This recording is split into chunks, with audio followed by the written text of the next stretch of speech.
Salut! Je voulais juste te dire que quand on cuisine, il faut toujours être accompagné d'un adulte pour pas se faire mal ou se brûler, OK? Bon, ben j'espère que tu vas aimer notre recette d'aujourd'hui. Bonjour, mon nom c'est Anaï et aujourd'hui je vais apprendre à faire la tire d'érable avec ma belle-mère, Gabrielle. Ça va être bon!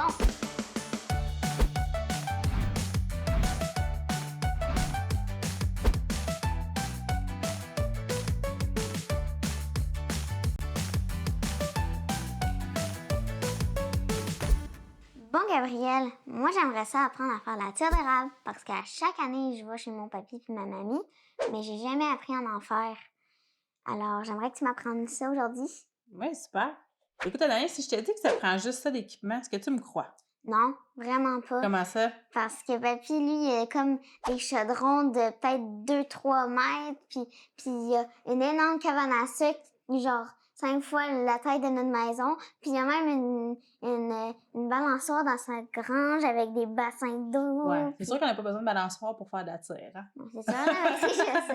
Mais écoute, en fait, parce que papy a tout cet équipement-là, puis mamie, parce qu'il fabrique, il passe de l'eau d'érable pour faire du sirop d'érable. Mais de la tire, là, c'est vraiment simple, ça prend juste un chaudron puis un thermomètre.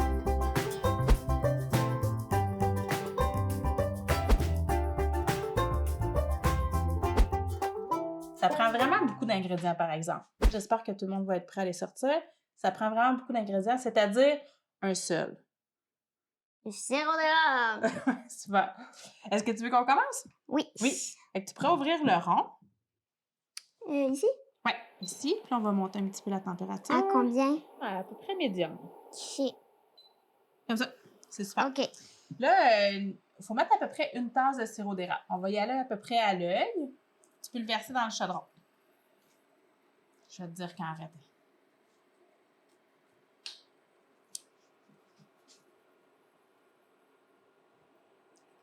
Continue. Puis, tu sais, Anaïs, le sirop d'érable, là, si on était plein de gens, là, on pourrait mettre 2 tasses de sirop. Là, nous, on en met une parce que c'est suffisant pour nous 4 à la maison. Super. Fait. Tu peux me donner un petit bouchon.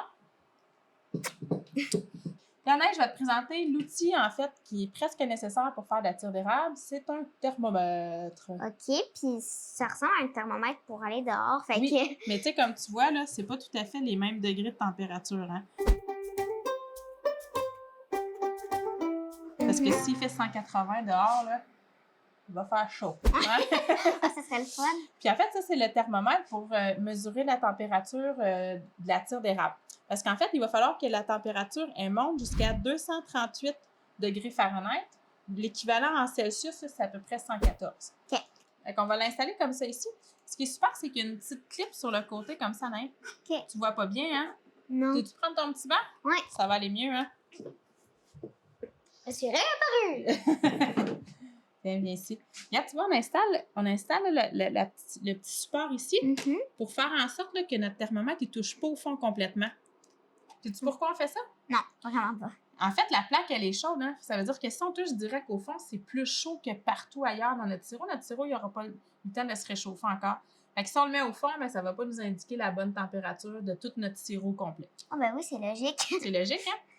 Fait que là, il faut être patient, mais tu vas voir, là, il y a un moment donné où ça monte super vite. Fait qu'il faut vraiment être très vigilant parce que sinon, notre tire, elle va être vraiment trop dure.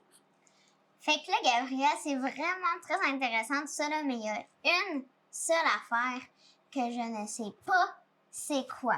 Laquelle? Peux-tu, s'il te plaît, me dire c'est quoi ça? Ça, c'est l'invention de ton père. En fait, on a sacré de nos petites cuillères à thé pour faire un petit support à huile.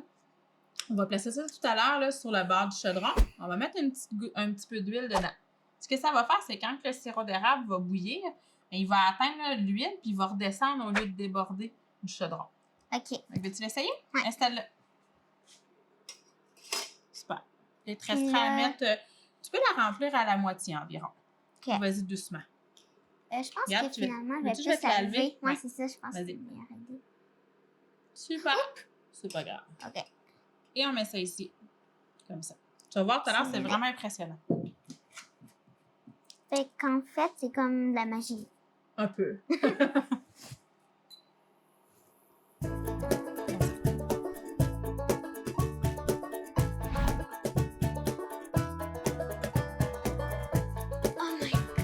bassin ira mieux à papier.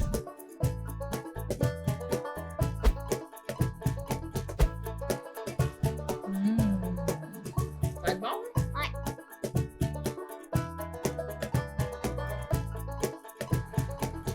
Ça déborde. Comment lui, elle a fait ça?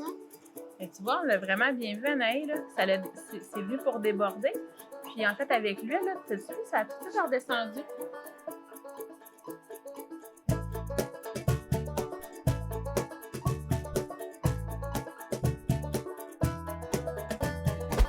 Donc, Anaï, on est rendu à 236 degrés Fahrenheit. Il manque juste 2 degrés et la tire va être prête. Et là, tu sais, nous, on est vraiment chanceux. Il reste encore de la neige dehors, là, donc on va pouvoir aller la manger. Directement dehors. Mais tu sais, on peut aussi faire un test pour voir si la tire elle est prête avec un verre d'eau froide. Je comprends pas trop où tu veux en venir. En fait, avec la petite cuillère que tu as juste là, on va laisser tomber vraiment tout délicatement des gouttes de tire dedans. Si ça fait comme des petites gouttelettes qui sont formées puis un peu molles, là, ça veut dire que la tire est prête. Oh, OK. Est-ce que je peux y aller? Oui, vas-y. Pour pas te brûler. Est-ce que c'est trop ça ou... Ben, va juste falloir que tu les fasses vraiment tomber là, au compte-gouttes comme ça. Puis on va regarder. Oh, wow, regarde. Elle fait des belles gouttelettes. Ouais. Je pense qu'elle est pas mal prête. Yay! As-tu hâte de goûter maintenant? Oui. Oups, super. On va fermer ça ici. On va enlever le thermomètre. Est-ce qu'on va dehors? On s'habille? Ouais! Super. On pourrait aller chercher ton petit frère, hein, quand même. Ouais. Ouais. C'est pas juste, non? C'est bon, on s'en va dehors. Bon, là, on va aller se trouver de la belle neige propre par ici. Donc là, on va enlever la neige. La neige qui est sale.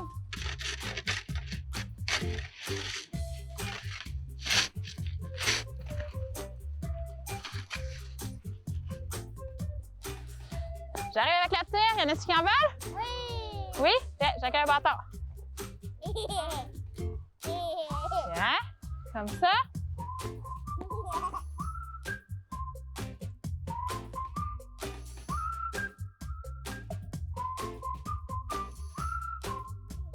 Oui, ça va être bon, hein? OK.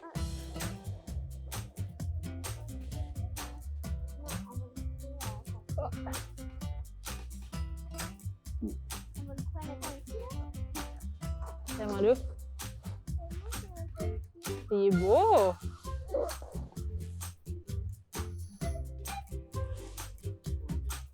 Bon, fais ça un petit chin de... Chin chin!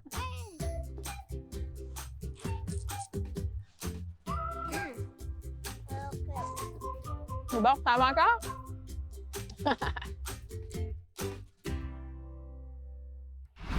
Fait que là, c'était bien bon, mais il nous en reste encore. Fait que je me demande qu'est-ce qu'on fait avec. Qu'est-ce qu'on fait avec? Ouais. Mais en fait, ce qu'on va faire, Anna, c'est que là, vu qu'on arrive de dehors, la tire est rendue un peu froide, on va la refaire chauffer.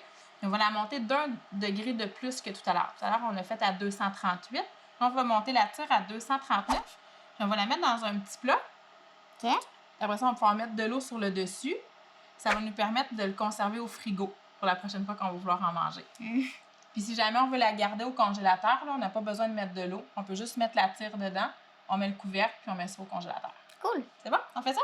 Ouais. Comme ça. Super. Tu peux OK. déposer ça ici. Comme ça. Et là, tout ce qu'il va nous rester à faire, c'est de verser un tout petit peu d'eau, Anaïs, sur le dessus de la tire. OK. Est-ce que je le fais jusqu'au rebord? Non, vraiment juste une petite couche. Ça fait comme une barrière de protection OK. pour la tire.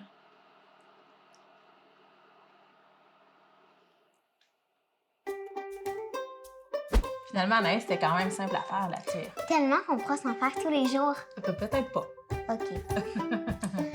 As-tu hâte d'essayer ça chez toi? Je te le dis, ça va être bon.